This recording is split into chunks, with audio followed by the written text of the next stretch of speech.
guys, magandang gabi.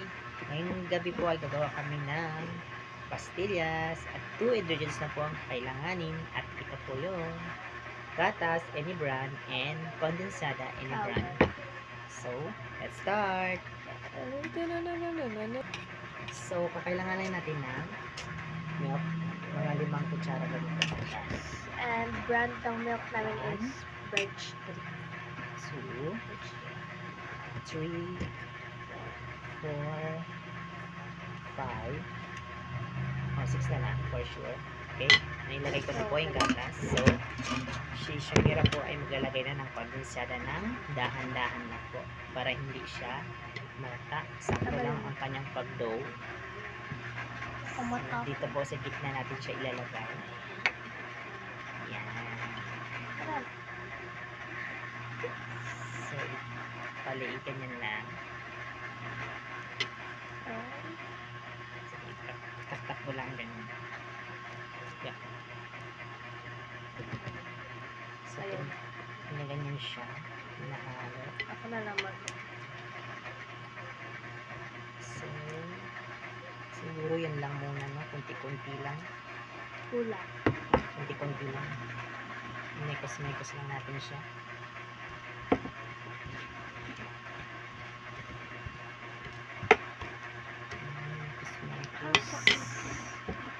Then, lagay natin. I think, natin siya ilagay lahat. Tip mo dito na lang. Kasi like, forming to dough. Hindi ko siya nilagyan ng butas, guys, kasi para mag-timing lang yung pag-ano na. Ito malamig na siya ng dough. Yan.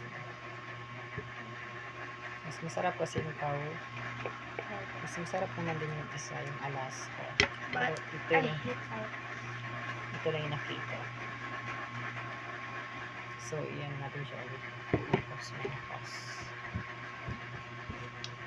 Para magbuo-buo na siya. Hanggang maano natin condense.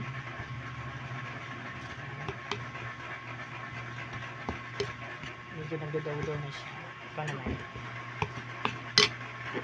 Sige na, halo mo lang. Halo-halo mo lang siya.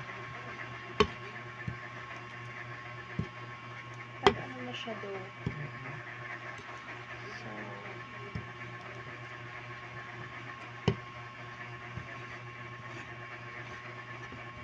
kita niyo guys. So, stop mo muna ang ano. Papabalik tayo. So, ayan guys. Tingnan nyo. 8 cups. 8 scoop. 8 scoop ang ginamit namin dito. So, nag-ano na siya, nag-dough na siya konti. So, maya imekos-mekos pa natin lalo para mabuo talaga siya ng bilog. Kasi medyo basa pa siya guys. At napadami ko siya ng condense. Pero, okay lang, mabubuo din naman. Mekos-mekos ko lang siya. So, wait for a while. So, hi guys. Ito na yung nagawa namin. Tatlo pa lang. So, kapakita pa niya siya mayroon, diba? Paano pa First, yan muna yung, Asian water. And, guys, kayo. Depende po sa inyo kung kayo po ay maglalagay ng oil sa kamay or Water. pwede rin yung water. Depende po sa inyo. Sa amin, tubig lang kasi wala kaming oil. So, Naubos na. kaya nga, pinaglagay kami ng tubig kasi na-over po nga siya sa condense sa paglagay kanina. So, nasa brand So, lang pa dapat talaga yun. konti lang, dandahan ng condense lang ang ilagay ko. Na-excite kasi ako sa paglagay ng condense kanina kaya yung medyo nalata siya konti pero mabubuo naman. Nabubuo naman siya. But hindi siya perfect, pero okay It's lang. not perfect pero okay lang. At least we try our best. We try our best yan. So, i-dip natin siya dito. I-dip naman siya.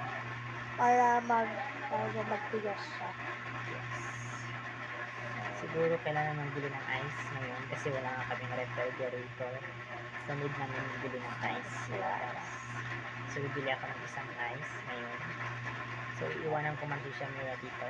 Bibili ako ng ice para ito yung nilagay namin. Yes. Kami nilagyan. So babalik kami mamaya. kapag may ice na.